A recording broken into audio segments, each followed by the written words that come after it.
waa anigoo idinkula hadlaya afkii saldanada qowmiyadda direed warkaan idiin hayaano waxa weeye maanta waa la midoobay qowmiyaddu way midowday waa isku siyaasad waa isku qadiyad haddaynu hore u ahayn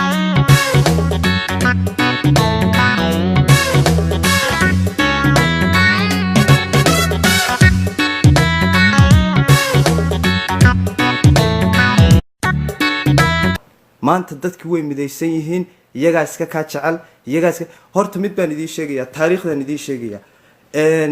guumaysigu intuusan iman qowmiyadan direed 7 boqortooyay ku lahayd geeska boqortooyaan ku lahayn waan idiin soo tirinayaa 7daba taariikhda fahma waxaanu ku lahayn waamo waaqdoobey ifad aadal baali shawa iyo harar anigu waxaan ahaa boqortooyada harar anigaygan idinla hadlayaa awooyaashay harar bay ka talin jireen anigu horta aan idiin sheego nin isku faanaan ahay nin afrikaanaan ahay nin hamatikaan ahay luuqadan aan idinkula hadlayaa waa luuqadii kushitika dad baa maanta jira isku diraya dadkii walaalaha ahaa ee soomaalida ahaa iyo oromada ahaa ee isku diinta ahaa maxaa naga dhexeeya annagiyo dadkaa annagiyo dadkaasi waxaanu isku nahay kushitig baanu isku nahay dad walaalaa baanu nahay luuqadan aanu ku wada hadalnaano waa kushitig weeye ma fahanteen soomaali haddaad tahay adigu waxaad tahay qof kushitiga haddaad soomaali tahay qof kushitigaad tahay soomaalidu waa maxay waa dad kushitiga intaasoo sannadood walaalayaal dagaal baanu kusoo jirnay haddaanu nahay dadkaa kushitiga ah waxaanu kula soo jirnay dadkaa gaalada ah waxaanu nahay dadka diinta geeska afrika gaadhsiiyey maanta guusha soo hooyatay ummadii soomaaliyeed iyo geeska afrika isbedelka ka socda meel walbaa laga dareemayaa adduunkiibaa yaaban maxaa yeelay dadkii ugu badnaa geeska afrika ayaa midoobay kushitikiibaa soo laabtay no more tigrey amxaara ma jirto amxaaraan idiin sheegayaa amxaara ma aha dad kushitiga tigreyguna ma aha dad kushitiga dadkan u doodaya sida cabdi ilay ee mudaharaadka ku jiraana ma aha dad kushitiga ma aha runtaan idiin sheegaya anugu been baad isku sheegteen soomaaliya ninkan farmaajo ma aha nin kushitiga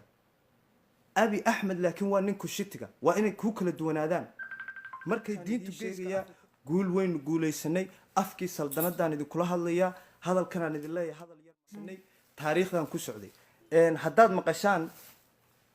haddaad maqashaan ninkan la idhaahdo fircoon ama feroska fircoon baa ku hadli jiray kelmadda fir iyo coon waa maxay kelmadda fir iyo coon fir waa waxa foosha xun qof fool xun fir coonna wuu gaaban yahay waa luuqad kushitiga weeye luuqadeyda waxaa ku hadlayay ilaa dadkii ugu horreeyay adduunka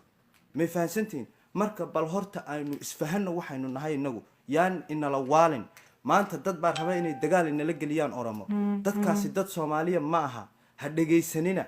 dadka oromo raba inay la dagaalamaan ee kule waa jihaad oromadu waa kuwii shalay toole markaa diinta faafinaysay markii axmed guray markii aanu ku lahayn 7 boqortooyo geeska afrika dadka oromadii waa dadkii kushitika ahaa ee diinta nala faafinaya weeye ee dagaalka nagula jiray laakiin dadka tigreyga iyo amxaaradu waa kuwii diiday inay diinta qaataan diintan islaamka ah kuwii diiday inay qaataan waxay ahaayeen ayo dadka tigreyga ah iyo dadka amxaarada ah luuqadoodu ma aha luuqad kushitiga runtaan idiin sheegaya geeska afrika beenyeenaa isku sheegin waynu isgaranaynaa ninka maanta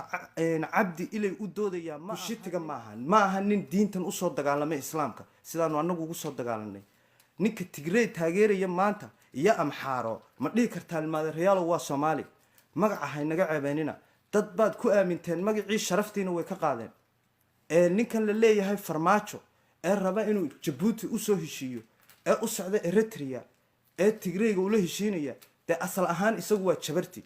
farmaajo waa jabarti laakiin wuxuu maamulayaa dadkeennii buu maamulayaa maanta waxaad aragtaan Egypt taariikhda Egypt haddaad tagto ogow pyramidka dadka dhisay waa adiga nin kushitigaa tahay wallaahi oo bilaahi talaadaa dhisay taariikhdaadii weeye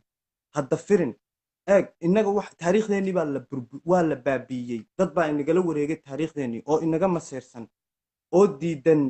diidan inaynu dad eeg markaad aragtaan nin madowga oo sankii laga qarxiyey waad arki doontaan Egypt markaad tagtaan sanamyada aad aragtaan waa awooyaasheen baan idin leeyahay waa taariikhdeenii baan idin leeyahay laakiin inamada yaryar ee soomaalida ah waa laga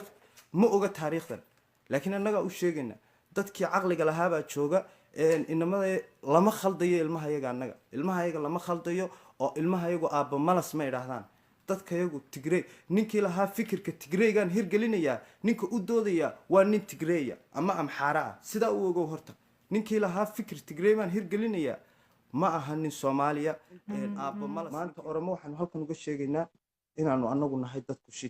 kushitigaanu nahay ma nihin dad tigreeya ma nihin dad amxaara ah ma nihin dad sametiga luuqadan aanu ku hadlaynaa waa luuqadii af soomaaliga waa luuqadii kushitika ahayd waa luuqada adigu markaad tiraahdo bax adigu markaad tiraahdo bihi anigu waxaan idhahdaa bax ma kala fogin half of oromada dadka oromada badanka half waa annaga waa dadkaygii waa qowmiyadda direed may fahansanta soomaali tigrey u doodaya ama soomaali tigrey u hadlaya dhiigga kaca nin u doodaya ninkii lahaa aabba malas markaan arko dhiigga boqoli taga waxaan leeyahay fifa oromo guul oromo fifa kushitig Egypt waxaan ku taariikhdeeni waa inaynu la soo laabano waa inaynu waxaynu la soo laabano war Afrika hadaysan kushitiku faraxsanayn anigu nin kushitigaan ahay oromaduna waa kushitig canfartuna waa kushitig beja dadka la yiraahdo wali naga maqan beja haddaad maqashaan beja waa dad kushitiga weey intaasoo luuqadoodna kushitig baa la isku yiraahdaa haddaad maqashaan luuqada carabiga hebrew tigray amharo intaasiba waa semitic marka dhulkan umay dhalan intaasiba umay dhalan dhulkan umay dhalan xaqna uma laha inay dadka dhulkan leh ay maamulaan aan idinka in yar baan idinka sheekeynaya dadkan kushitigu waxay yihiin halkay maamuli jireen Egypt bay maamuli jireen boqortooyay ku lahaayeen hadda magaca Ethiopia oo kale waa nin kushitiga oo Egypt ka maamuli jiray iska maamuli jiray oo boqor ahaa dadkii waxaanu nahay adduunka dadkii ugu horeeyay adduunka maamulaynu nahay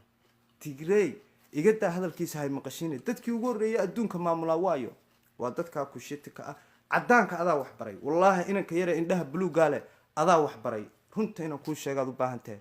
inamadan yar yar ee cadaanka ah ee maanta aad arkayso waxay hayaan wixii aabayaasha ay sameeyeen waxba ma sameyn karaan Egypt ay taariikh ku faan afrikaanimadaada waxaad ku faanaysaa taariikhdaada waxaad ku faanaysaa waxaan ku yiri maanta hankayagu waxa weeye inaanu Afrika oo dhan qabsano oo maamulno waligeen annaga maamuli jirnay xaq baanu u leenahay Afrika oo dhan waa in la maamulo annaga iyo oromada iyo anfarta iyo beja dadka la kushitig weeye ade Egypt baanu maamuli jirnay halkan aanu maamulnaa markaad aragto ancient cave paintingska dhulkayaga hadda hargeysa meeshan ma aragtaa haddaad aragto waxa cave paintings baa ku yaala cave paintings weeye waa 10,000 sano ka hor wax la sawiray maanta cadaanku markay arkaan way yaabaan waxay yiraahdaan wow siday waxani ku dhacday dadkan siday aqoonta u leeyihiin sidaa wax ugu sawiraan waa taariikhdii awooyaashay ee la tirtiray weeye waa taariikhdii kushitka weeye waa wax lagu faano weeye wallahi billahi maantana Soomaali waxa u kacday qowmiyadii diray haday sheegaya waxa weeye muhiimadda inta aynu hala taageero isbedelka geeska Afrika hala taageero weyn u muujiya waxba ma aragtaa dadkan ha dhageysanina waa 4 xabo waa jabarti weeye waa 4 xabo adiguna kushitig baa tahay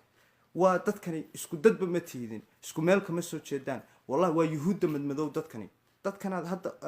dadkani ay u doodayaan macal ku dar cabdi ilay waa yuhuudda madmadow weeye ana runta idin sheegay yuhuudda madmadowna waxba lagama dhageysanayo adeer dhulkiini maaha dhulkiini ku laabtaan leena meeshan iskaga taga waxbana kama noqonaysaan haddaad hore uga ahaydeen hadii kadib way idin dhamaatay wax allaala wixii taageero jabarti way u dhamaatay runtaan idin sheegaynaa Afrika annaga u talin jirnay awooyaasheen baa u talin jiray annagoo ku shitiga u talin jiray